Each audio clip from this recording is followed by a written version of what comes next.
On est sur une vraie bonne nouvelle si vous cherchez à copier-coller très rapidement un étalonnage dans DaVinci Resolve d'un plan à l'autre ou alors sur un ensemble de plans et même sauvegarder votre étalonnage pour le réutiliser à l'infini dans de futurs projets. Je vous montre comment faire tout ça tout de suite.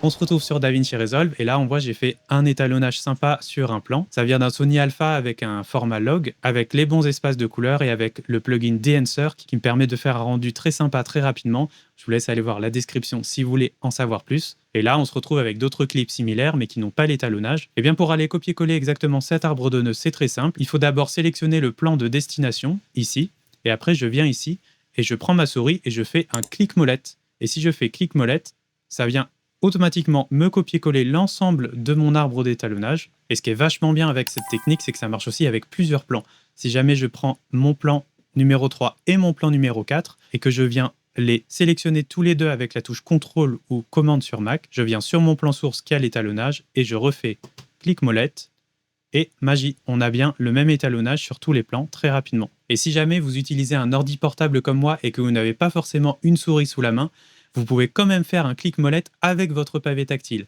Sur Windows 11, vous allez dans les paramètres ici. Ensuite, vous tapez pavé tactile. Vous allez dans les paramètres du pavé tactile. Et là, vous allez dans geste à 3 doigts. Et quand vous faites un appui, vous mettez ici bouton central de la souris. Ce que ça fait, c'est que ça remplace l'équivalent de faire un clic-molette, mais sur votre pavé tactile. Donc là, si je fais un appui avec 3 doigts, ça fait l'équivalent d'un bouton central de la souris, donc de clic-molette. Une fois que j'ai bien paramétré ça, je le ferme. Et là, si je reviens en arrière, je viens bien sélectionner mon plan de destination.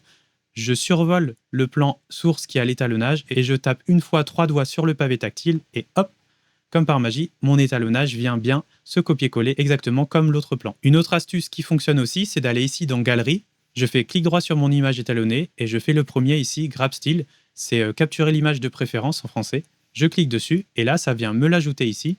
Et là, si je viens sur un autre plan étalonné, je prends ma petite image capturée et je viens la glisser dessus. Et là, hop, ça vient faire apparaître exactement mon arbre de nœuds d'étalonnage et j'ai exactement le même étalonnage. Alors évidemment, cette méthode, elle est plus longue que de faire un simple clic-molette, mais elle a quand même un avantage, c'est que ici, je suis dans Styles, donc les images de référence, mais juste en dessous, il y a un dossier qui s'appelle Power Grade, ici. Et si mon image de référence ici, je viens la déplacer dans les Power Grade. Tout ce qui est dans Power Grade, c'est disponible pour l'ensemble des projets de votre base de données de projet DaVinci Resolve. Donc si un jour vous débutez un nouveau montage, vous aurez tous ces étalonnages de disponibles et vous pourrez à nouveau glisser un arbre de nœuds ici.